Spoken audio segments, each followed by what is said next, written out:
We are live. All right, Happy New Year to everyone. My name is Shanika Smith. I'm the chair of Equity and Engagement Committee, and I'd like to welcome you all to our January 16, 2024 remote meeting. All council committee members and staff are participating virtually. For those of you out there watching, welcome. To help our audience follow along, I'll state each section of the agenda aloud. We are streaming live on the Virtual Engagement Hub, which is accessible through the Virtual Engagement Hub link on the front page of the city website. We also have the option for the public to listen live by phone by calling 855-925-2801 and entering meeting code 2689. For today's meeting, we also have the option for people to call in and comment live during the meeting. To call in and comment live, use the same number, 855-925-2801, meeting code 2689. Your phone will be muted and you will hear the meeting live. At this point, speakers will need to push star 3 to enter the speaker queue. I'll now go through and introduce all of our committee members and staff who are participating virtually. Sage Turner is, she's not with us today, but we do have Councilwoman Kim Roney. Good afternoon.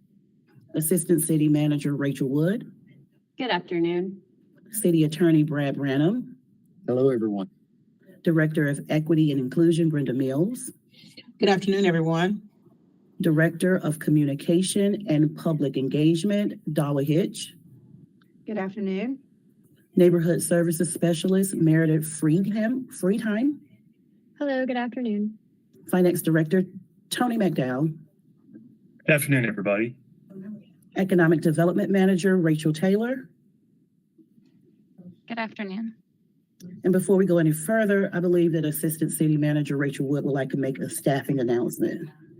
Yes, thank you, Councilmember Smith. We would typically have a reparations update looking back on what transpired at the previous Reparations Commission meeting. For the month of January, the Community Reparations Commission does not meet until January 22nd. So you'll, at your February meeting, be receiving an update on what transpires at that meeting. And given that we didn't have a standing item for Ms. Mills, I wanted to take an opportunity as part of today's committee meeting to thank Brenda for her service to this committee, as well as to the city of Asheville as a whole and the community, since this will be her last committee meeting that she'll be listening in on. Brenda, of course, is a founding member from a staff perspective of this committee that's been around just at a full calendar year now, and has been instrumental in developing the work plan and providing content for this committee to date. So Brenda, just wanted to thank you for your service. Love working with you, and remind the two council members that we have on that Brenda's retirement celebration is January 31st at Harris from 3 to 6 p.m. and you're both definitely invited. And also wanted to take an opportunity to announce our wonderful new Equity and Inclusion Director, Salah Manaya Merritt. So we've got this wonderful transition period where Salah is being cross-trained with Brenda right now, and then come February 1st, Salah will be fully transitioned into the role of Director of Equity and Inclusion. So appreciate you giving me this time, Councilmember Smith. Salah, welcome, and Brenda, thank you so very much. We love and appreciate you. Welcome, Salah. Good to have you on board. Thank you. Thank you. Happy to be here. Thank you. So we'll move right into our agenda. Can I get a motion to approve November's? So moved. Yeah, no, December 15th minutes. So moved. All right, it's just you and I.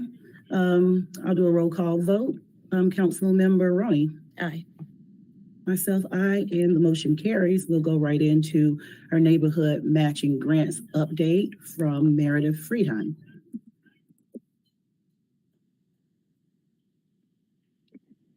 Hello, good afternoon again, City Councilwoman. My name is Meredith Friedheim. I'm the Neighborhood Services Specialist with the Communication and Public Engagement Department, and it is my pleasure to manage the Neighborhood Matching Grant Program. And I'm here today to provide y'all with an update on that program. Next slide. Starting with key takeaways, the Neighborhood Matching Grant Program goals are to build neighborhood capacity, create and strengthen community partnerships, and support neighborhood resilience. So far since 2021, 36 projects have been funded in 22 neighborhoods across Asheville. This totals to be just above $159,000 in city funds invested in our neighborhoods and an estimated 2,500 volunteer hours put in by our neighbors themselves. And I'll add that that's a pretty conservative estimate of volunteer hours. The real number is probably higher than that. And right now, we're accepting applications for the 2024 calendar year. That is on a rolling basis, so there is no hard deadline. And lastly, neighborhood feedback is continuously informing the processes and policy improvements of this program. Next slide. Moving on to program background, just want to give everyone a refresher here. The Neighborhood Matching Grant Program was established by City Council in 2021. The program allows neighborhood groups to apply for grants of up to $5,000, and that's a dollar-for-dollar match, which can be made in a combination of volunteer hours, in-kind services, and cash donations, noting that at least 50% of that match is required to be made in volunteer hours. The program is available to all neighborhood organizations in Asheville, but in order to be registered or to be eligible, a neighborhood needs to be registered with the city. And secondly, we need to be able to pay them through the vendor self-service program. However, we do allow groups to have a fiscal sponsor. The partnership agreement term is for 1 full year, so we ask that proposals be for projects that realistically can be completed within 1 year. Next slide.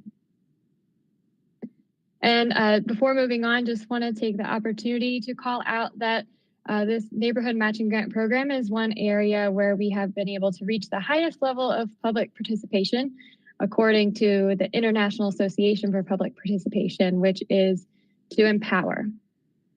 Next slide. So here we'll talk about feedback we received through a survey that we sent out this past fall to all of our awardees up to this date. We had 19 respondents to the survey out of 36 projects, but really 22 neighborhoods. So almost every neighborhood responded.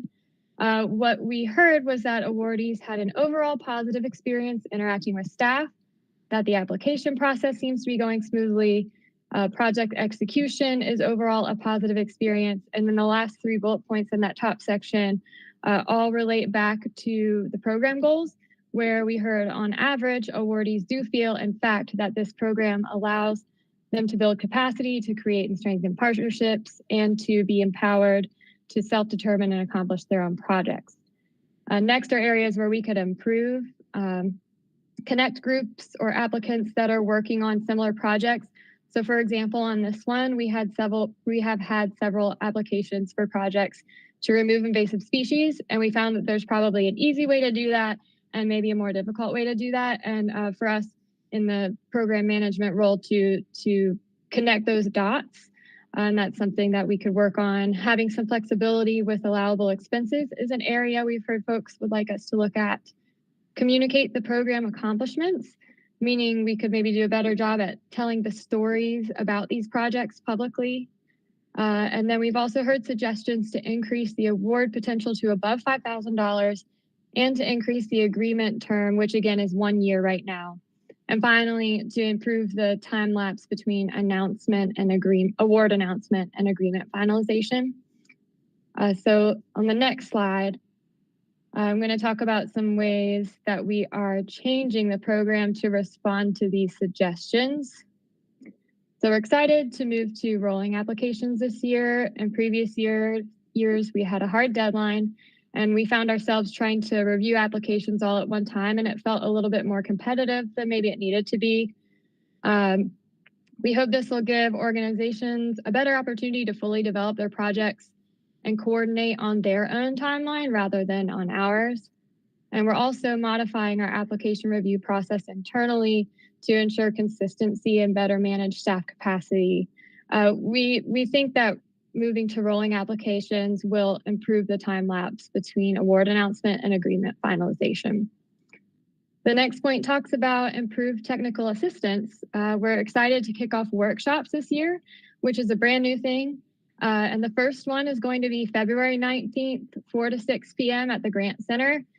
We invite neighbors to drop in, learn, and ask questions about the program, and hopefully talk to some past awardees about their projects who we'll invite to come. And this year, we're also excited that the Sustainability Advisory Committee is going to be offering technical assistance specifically to folks who are interested in applying for a project that involves stormwater or green infrastructure improvements. And then we'll also focus on holding more proactive pre-application meetings and walkthroughs with staff and applicants, which tends to be very helpful for everyone involved. Promotion of the program's successes. We've already started doing a lot more of this, but we're going to continue using city channels to tell the stories of these neighborhood grant projects. And we'll also continue hosting an annual award celebration, which we've yet to set a date for 2024, but we did our first one this year at the Shiloh Community Garden, and it was a great time.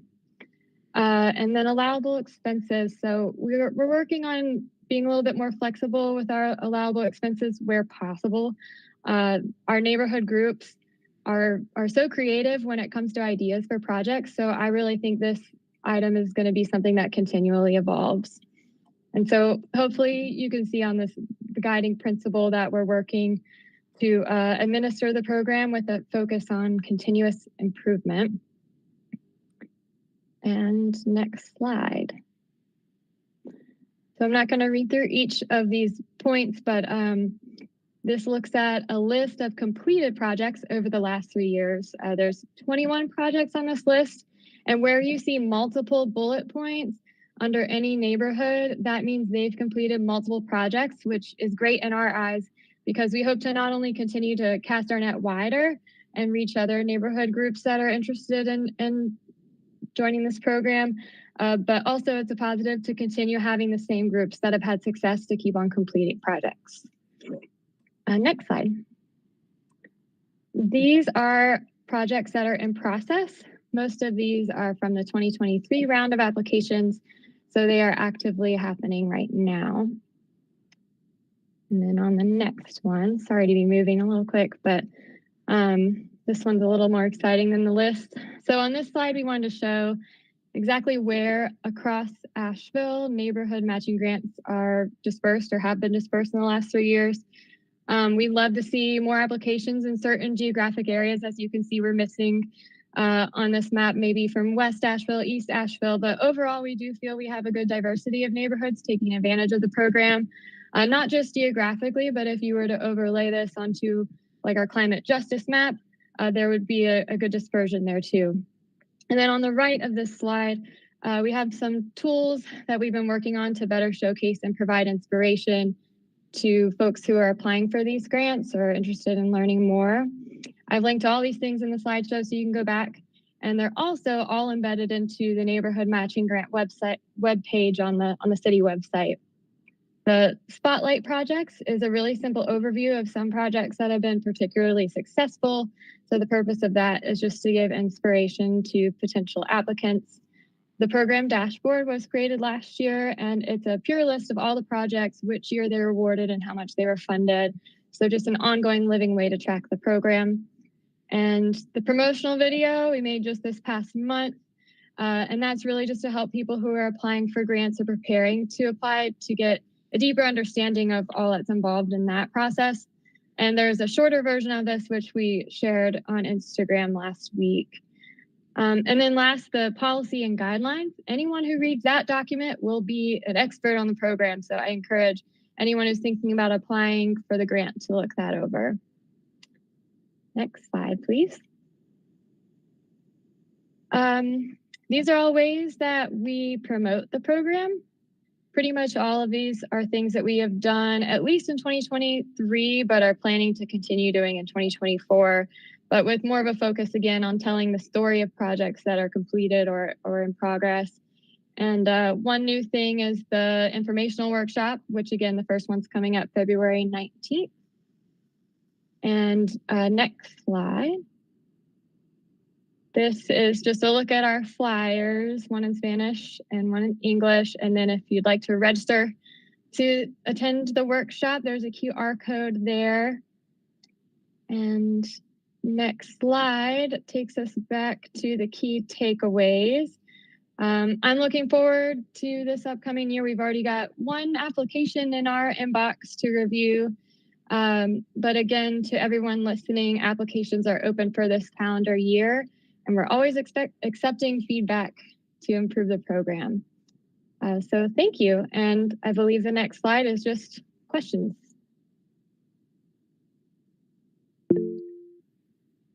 Councilmember Roney. So Dawa knows a little bit about this because I shared what happened. Is one of the opportunities with the Gibson, or the applications was for the Gibson Creek restoration, and it showed up in our neighborhood calendar of it. It kind of read to me, and it could have been just how I read it, as a neighborhood cleanup. So I showed up with my reflective vest and my trash grabber and some gloves, and ended up wielding an actual pickaxe, moving boulders in the creek. And I definitely would have worn different shoes. But it was really exciting to see that project happening, to get to see the outcomes, and to get to literally get my hands dirty with neighbors working on these. So I come with that experience, and I'm wondering, hearing about the rolling process, which I imagine could be much smoother for both for a staff side for facilitating, but also for a community. But I wonder, how might that first come, first serve help or hinder our equity goals? I could imagine neighborhoods who have a lot of experience applying for grants or a lot of capacity might move quickly, but might not be the neighborhoods that are historically the most robustly funded. But also, does having a shared timeline make it easier or not to review outcomes? And maybe that's a follow-up. Maybe it just doesn't. Maybe it's the start of the conversation. It doesn't need a full answer today. Yeah, I think that's a great point, and something that we're definitely wanting to pay attention to, with this year being the first year that we've done this rolling application. I think we'll have a lot to learn in this year. I do try to, make myself available, and our team tries to make themselves available as possible whenever anyone has a question or expresses interest in applying. So I hope that, with the calendar year being the way that it is, if a group doesn't really get their application in until later in the calendar year, it could be easy enough to say, well, applications will be open in 2025 if it's November. You can hang on for a couple of months. And Dawa, I don't know if you have anything to add to that.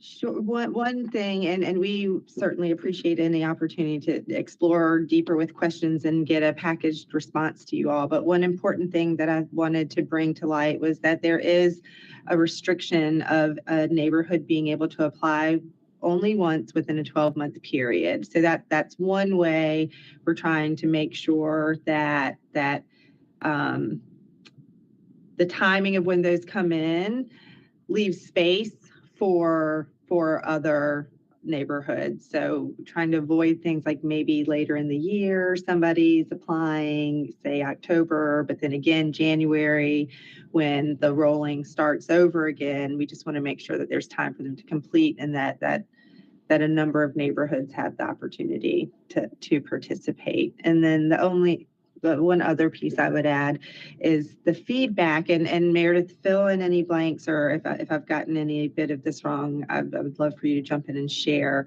But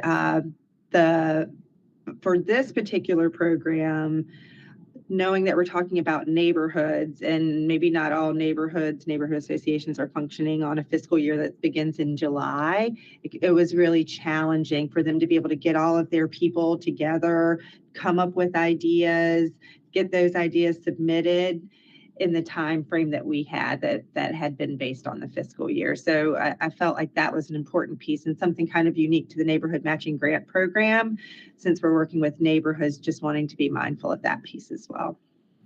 I appreciate that. Thank you. And another element that I was thinking of as we were kind of literally getting our feet wet in the creek on this one, it comes to mind that now that we've got some momentum and more understanding, and we're getting the word out, and obviously there's a great response for folks who want to re-participate in this, what are the ways that we might kind of like build on our understanding. So I'm thinking about sort of our strategic partnership funds, which we're going to talk about next.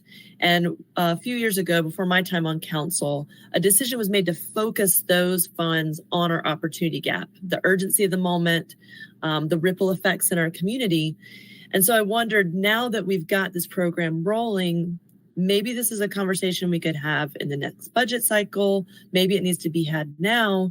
But I heard mention of our climate justice map in it. And I wondered, what would it take? Maybe this is a question for Brad. Like, would we have to, if we wanted to focus the same way we did with our strategic partnership funds, but structure the neighborhood grants for our climate justice initiative so that folks had more of a lens on like, okay, we want you to participate and address these big concerns with us? Would it take a policy change? Would it take a program shift? Does it take a direction of council? Like, what would that process look like? Yeah, I could try to answer that. I think that perhaps all of the above might be the best answer. The reality is that this is a program not existing primarily under statute, but as a function of policy of the council. And therefore, you have the good news is a great deal of leeway in order to alter that direction. And certainly you as a council could provide direction to staff to bring back to you some recommended alterations to the policy and the structure of that program.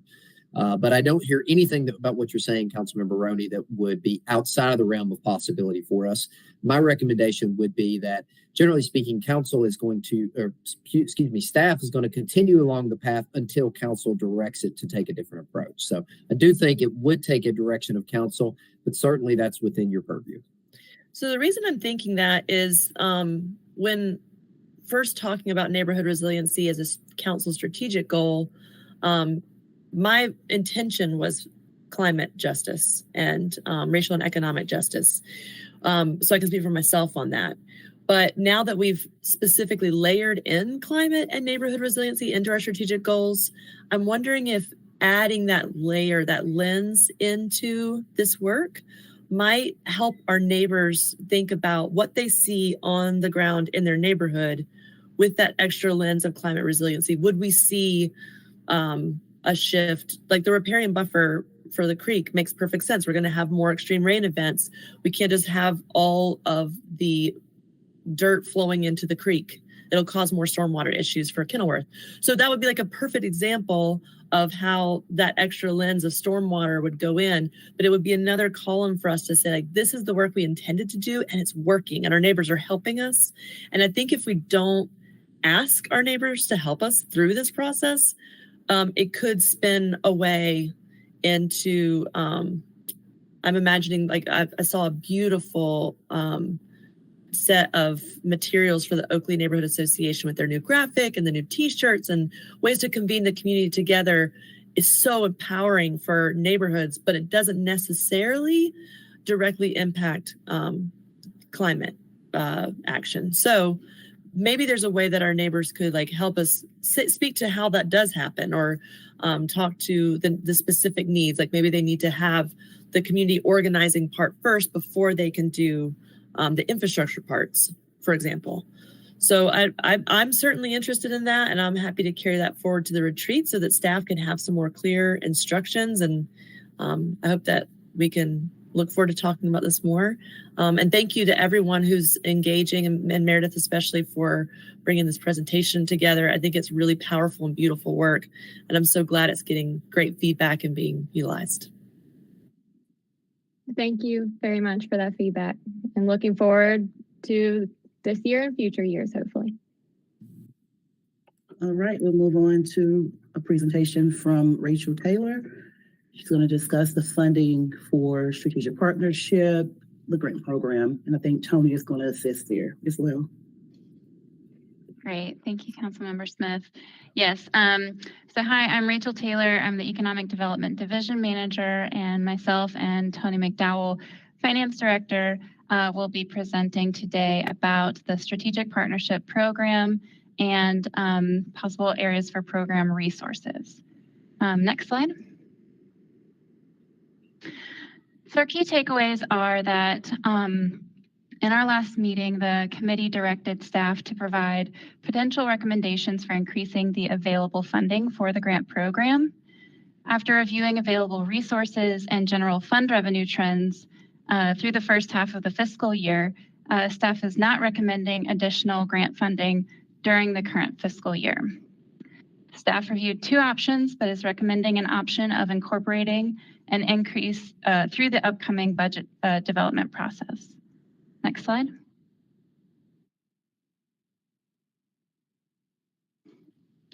So this slide provides an overview of the current fiscal year SPG funding usage.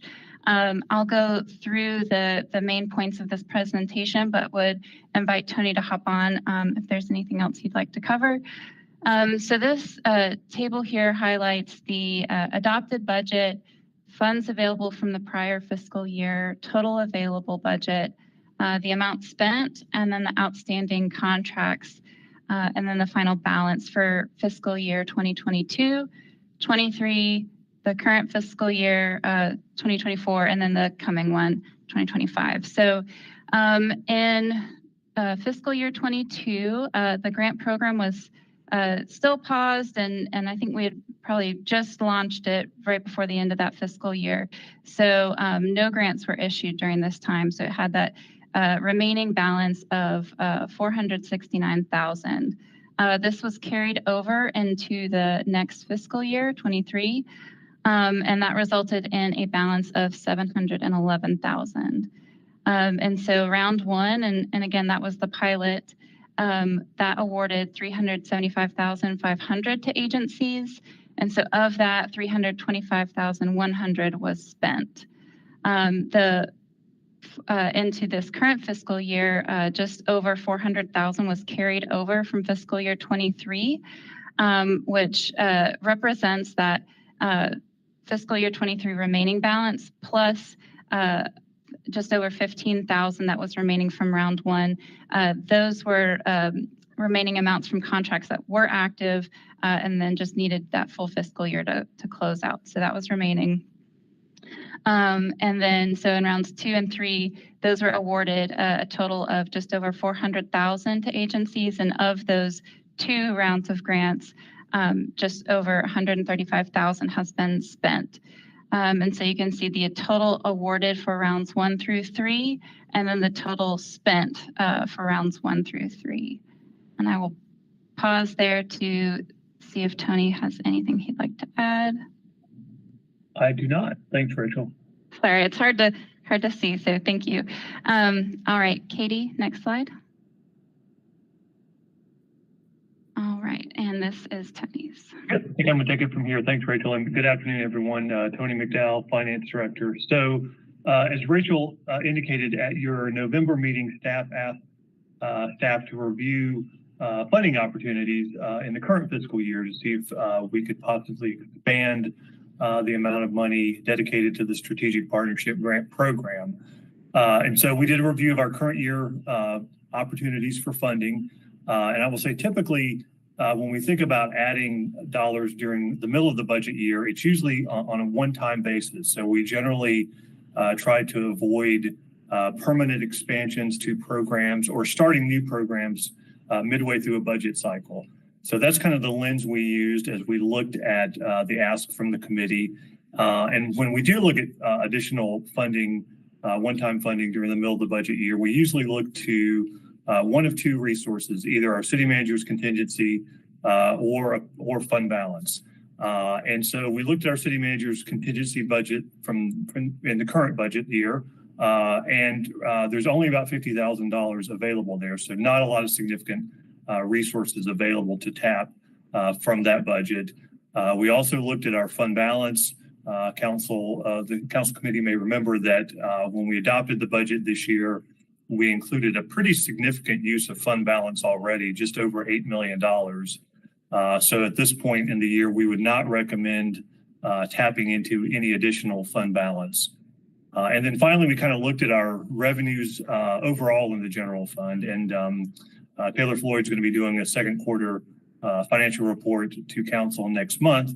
But right now we are a little concerned that our general fund revenues may fall short of budget this year. And that's primarily due to the fact that sales tax revenues to date are down approximately 1% compared to where they were this year. And we had been assuming that we would see some continued growth this year. So a little bit of concern there.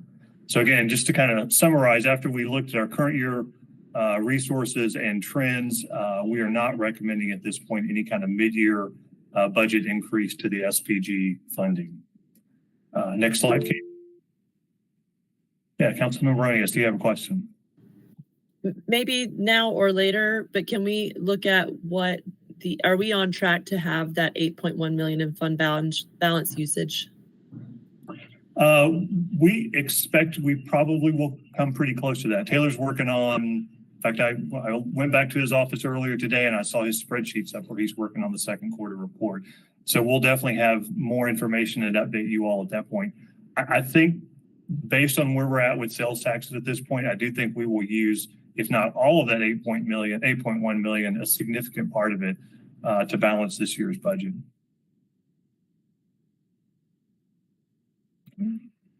All right.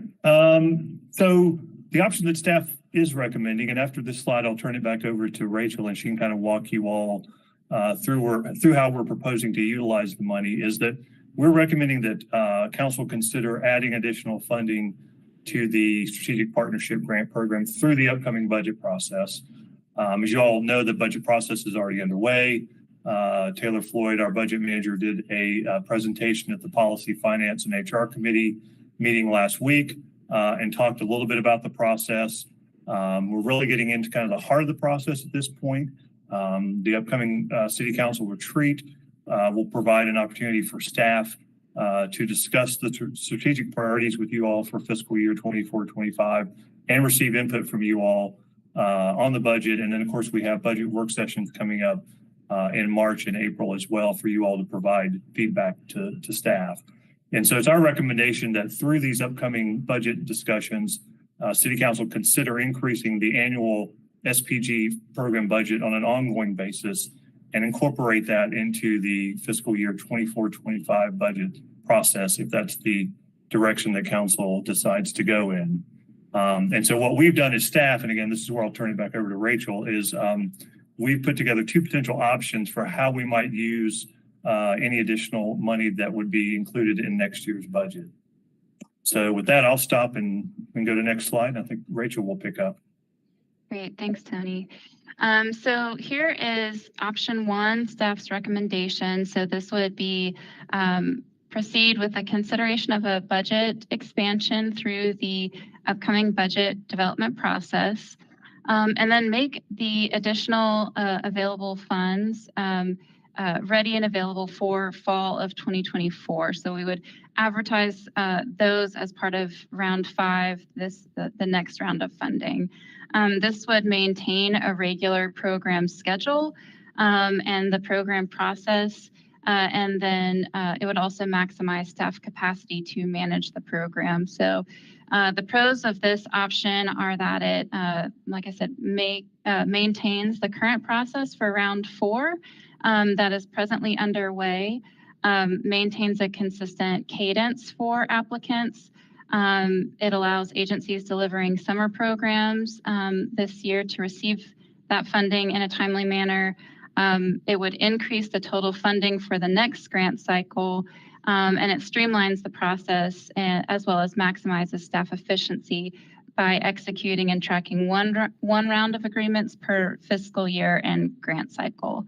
The cons of this option is that additional funding would not be available for agencies until the next funding cycle. So again, that would be round 5 in the fall of 24. So next slide, please. So here is a timeline. The kind of typical budget process is highlighted on the bottom. On the top is the strategic partnership grant process. So right now, we're accepting applications for the strategic partnership grant program. We will look back to this committee and then full council to approve round 4 funding in March and April, and then we'll have those agreements executed by May, and then would look to start the application process for round 5 in November and December of this calendar year.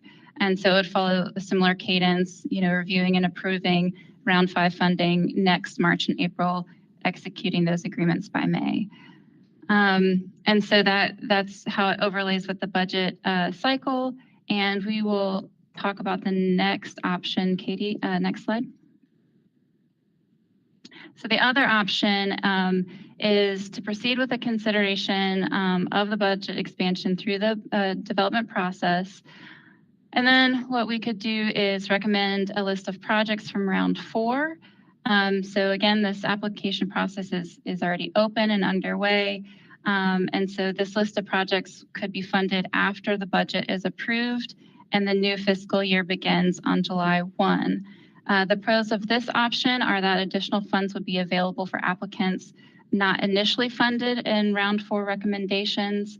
And this funding would be available earlier in the fiscal year before the next funding cycle. The cons of this option are that additional funding would not be immediately available. It may impact the total available funding for the next cycle. And then it requires additional communication to inform applicants of changes for this round 4 process currently underway. And sort of adds to that inconsistency of program cadence and schedule. It also impacts staff capacity due to executing and tracking multiple rounds of agreements per fiscal year and grant cycle. Next slide.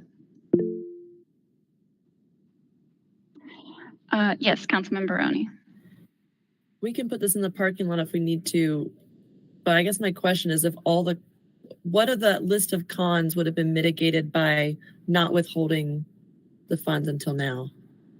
Like if we had just put these funds, because I don't want to repeat the cons in the future.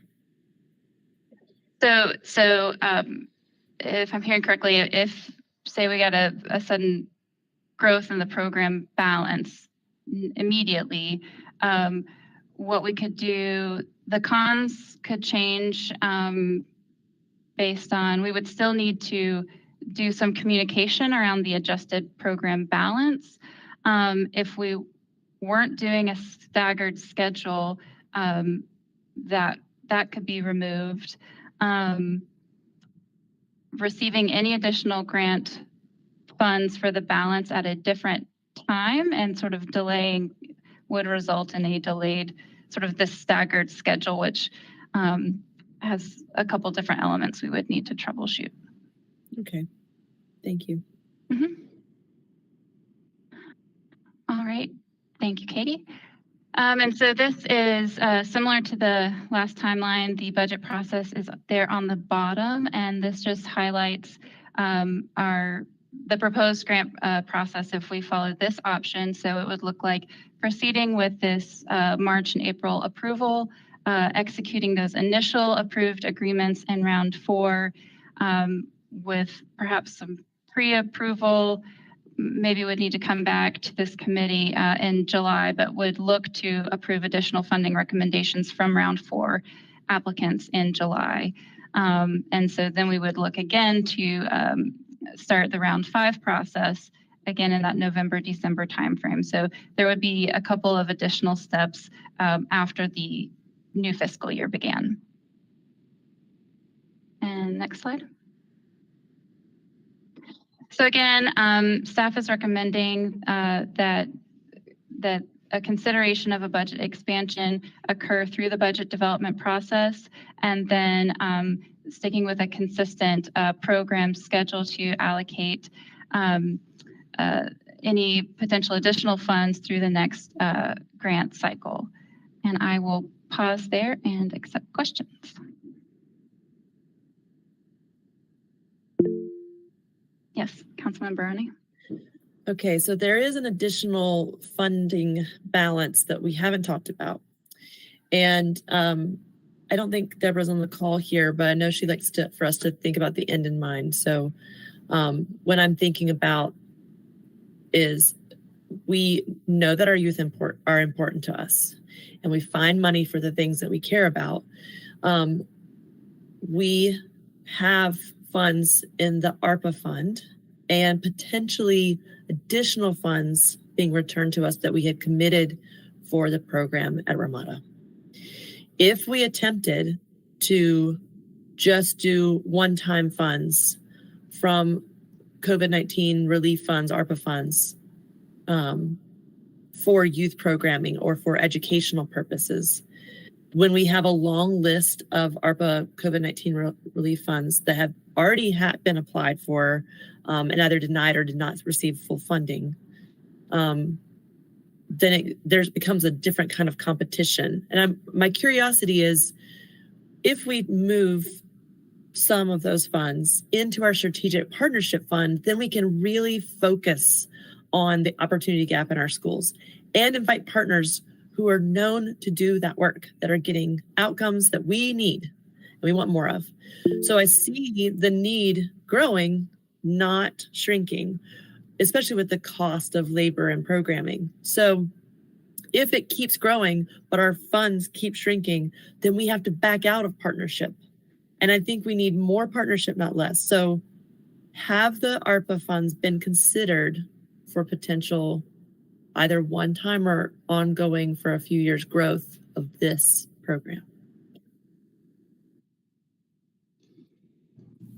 Rachel?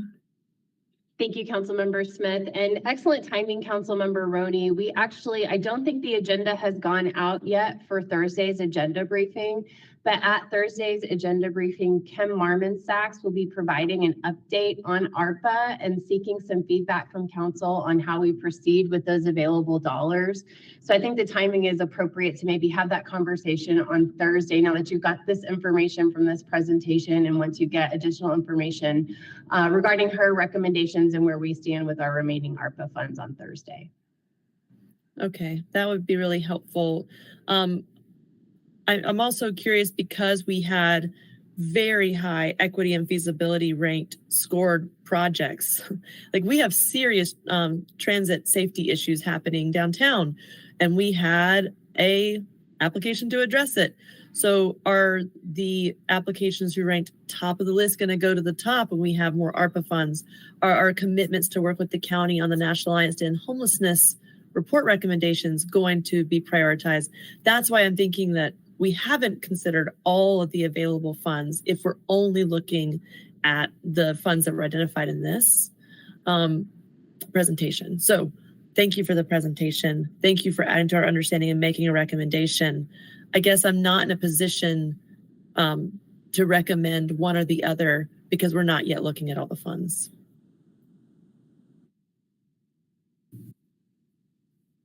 Are you considering us reconvening this conversation after we have a presentation from Kim on Thursday?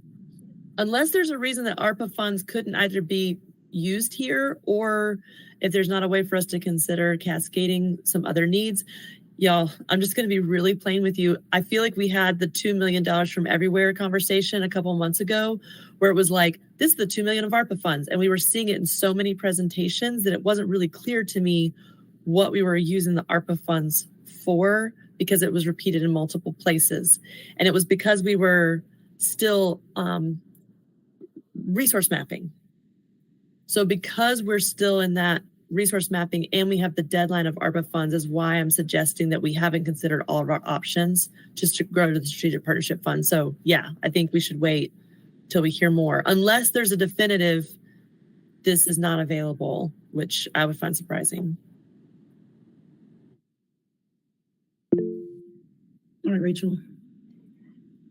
Thank you. And I would certainly look to guidance and direction because I'm not familiar with all of the ARPA regulations, but just wanted to put ahead of that conversation a point of consideration for ARPA kind of as it relates to this grant program, is that currently this is, of course, using city dollars effectively for this grant program. So I'm not sure, again, I have not looked at it, but you know, what requirements may be different if ARPA dollars, you know, were able to be a part of this program. So I just kind of wanted to elevate that a little bit ahead of that conversation. So for example, I'm just trying to think about how cascading has worked before. Is it possible that something that's being earmarked for a future expense would fit under ARPA more appropriately, so that our general fund could be used to grow the strategic partnership fund? So those are the moving parts of the puzzle. I guess what could be appropriate at this time is for me to say that I'm still feeling really strongly based on the need in our community, what our young folks are dealing with, and the opportunities to partner with schools to meet the opportunity gap, that we've got to do something. And so I'm not inclined to wait until fall. Okay, I think the original request of the committee was for staff to come back with recommendations. And now that we are not able to move forward because of dissatisfaction with the recommendations, it seems that the program will remain as is in regard to funding, unless the committee wants to give more definitive instruction on where money would come from. So with that being said, maybe as we gather more information about other funding opportunities, we'll come back to this committee, but I do find it very time sensitive. Rachel? Yeah, thank you, Councilmember Smith. And I was gonna basically say what you just said. Pending any feedback that we receive on Thursday from full council as part of the agenda briefing regarding future plans for the remaining ARPA funding that we have, we can certainly add a follow-up conversation to today's conversation at our February Equity and Engagement Committee meeting, just to kind of round this out, because as Rachel highlighted in her presentation, March and April would be the time period that the scoring would take place for the next round. So having an idea of, are we working with the currently available funds, or what is the recommendation from the committee, will be extremely helpful as we try to inform any revisions that might need to take place prior to that process. So in the past, we've always had more requests than we've had funding for. So what if we move forward today saying we're going to continue forward with our regular process, anticipating we're only going to have $242,000. And while we're taking that process on, because we're not going to wait until the fall, we may have additional funds. But go ahead and move forward with the process because we're not going to wait until the fall. So essentially a hybrid of, we're going with the staff recommendation with the move forward, not wait till fall, but plan to have more resources than this. So I don't know how to move on that, except for I would move to recommend that the strategic partnership grant process continue this year, and that we continue to pursue additional funds to grow available funds. And when you say we continue on this year, that means that we'll have the March date will be when we award, so that we That can would be my cover recommendation. summer programming. Yes. I don't think we should not have the summer programming funded.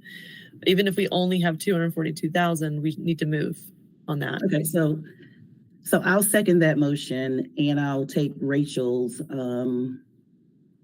comment before I call the vote.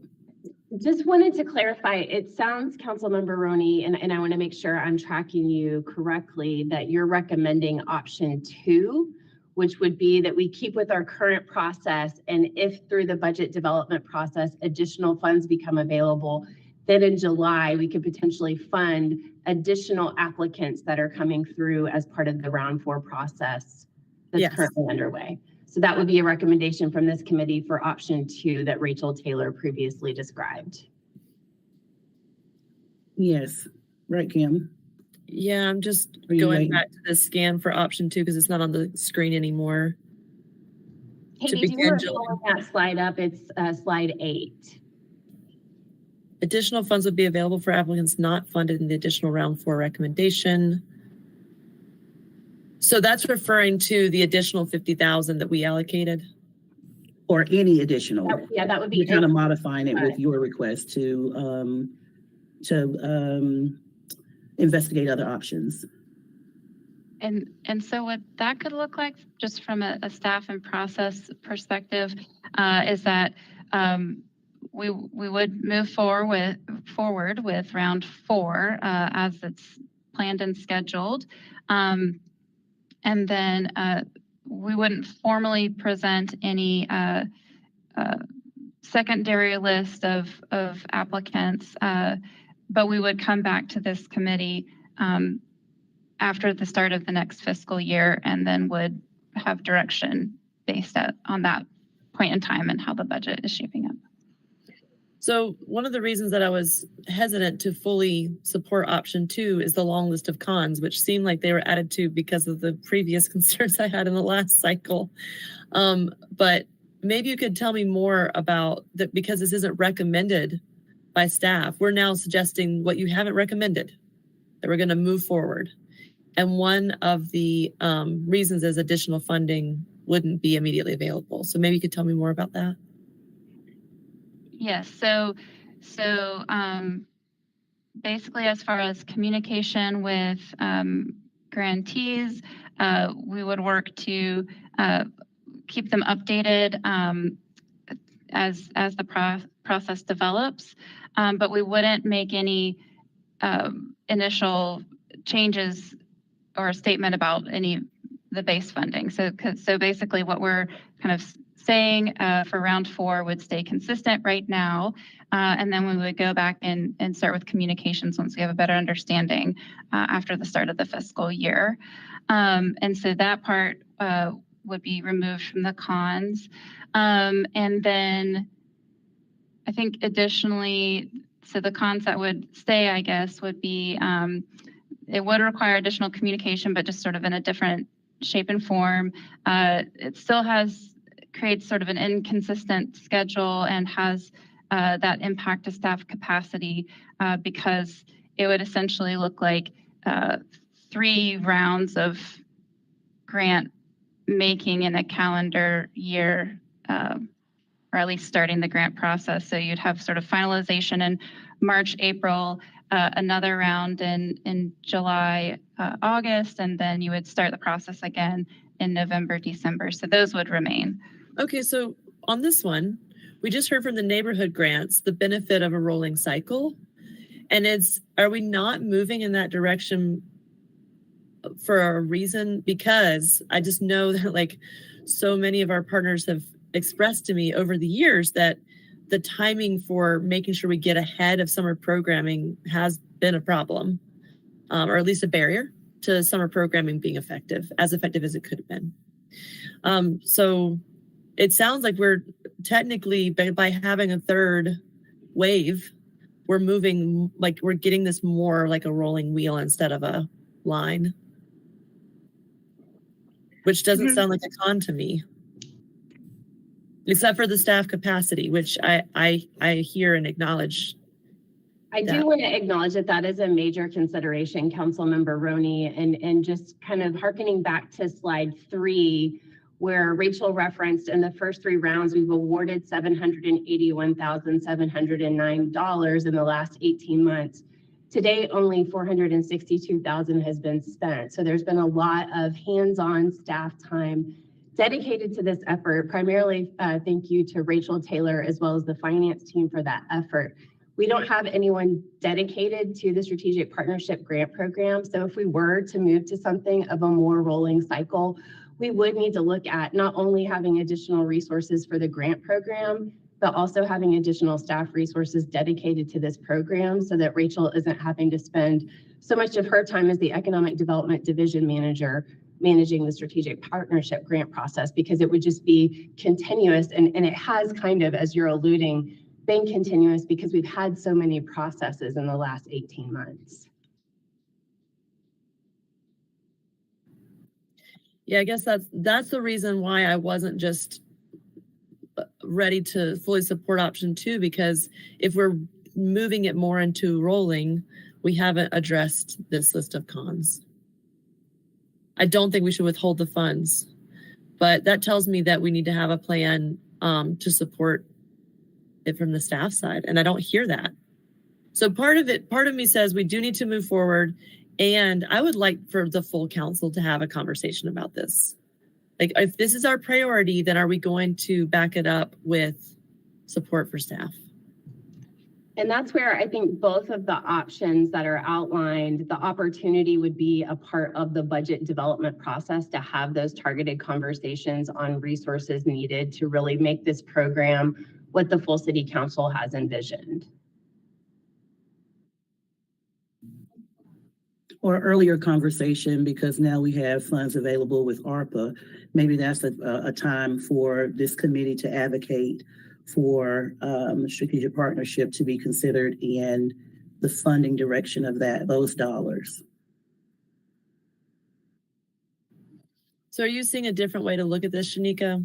I'm not seeing anything right now. I can roll with what you recommended, the direction that we move forward, in hopes that we can land more money somewhere. I think it is kind of ambitious to go that direction and not be able to communicate with the community exactly that we can increase the fund. That feels kind of uncomfortable for me, because I think this committee in this effort has improved their communication process over time, and we've marked those improvements. We've celebrated those improvements, and I don't want to go backwards in any way, making our funding partners or our community partners feel uneasy, because it's already pretty competitive, and it gets a little uncomfortable for them on the award side. So I don't know. I think I'm kind of like you from the very beginning. I think we have more questions to answer before we can make a decision. I'm not ready to make a decision today. I kind of need to digest more about what I'm seeing these two options are. Okay. So then I guess my recommendation, we have a motion and a second on the table, but We do. I think I would withdraw my motion if it was something along the lines of, I need the full council to see this while we're talking about the ARPA funds.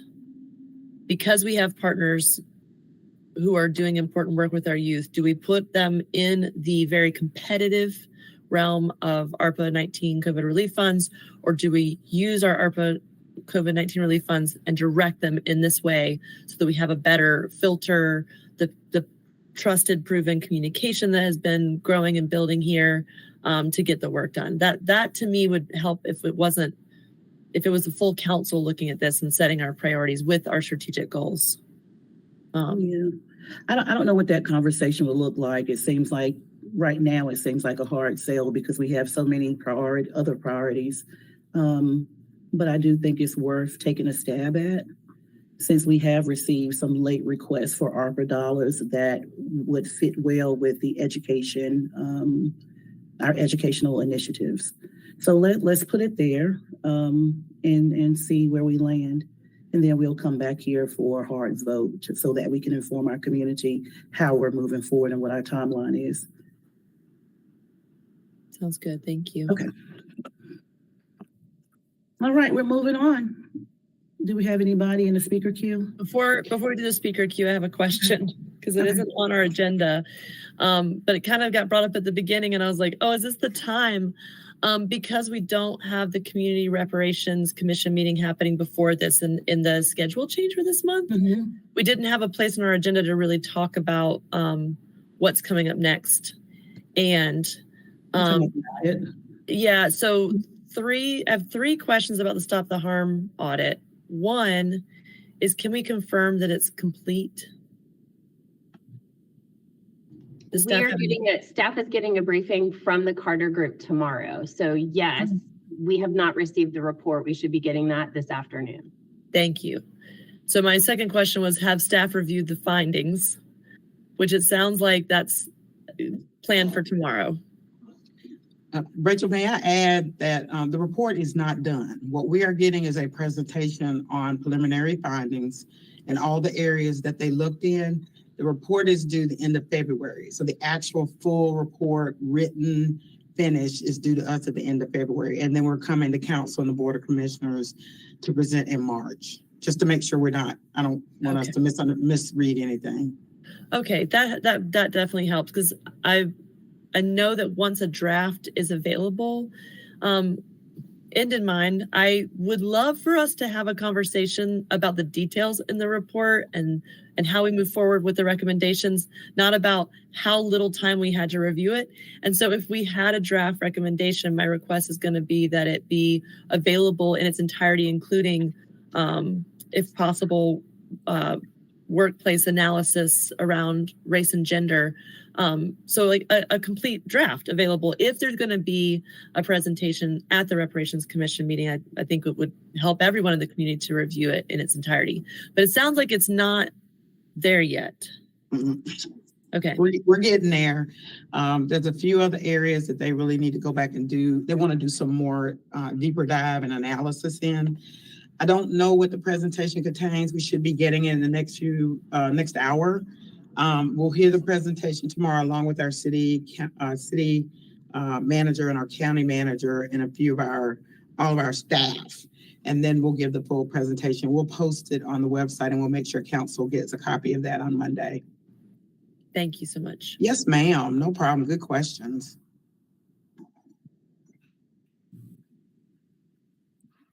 All right. Is anybody in the speaker queue?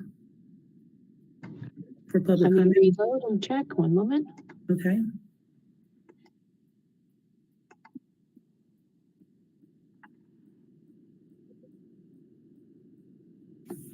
No, we do not. All right. If there aren't any other comments today, our meeting is adjourned. I'll see you all next time. Thank you. Be well. Keep warm. All right. You all too.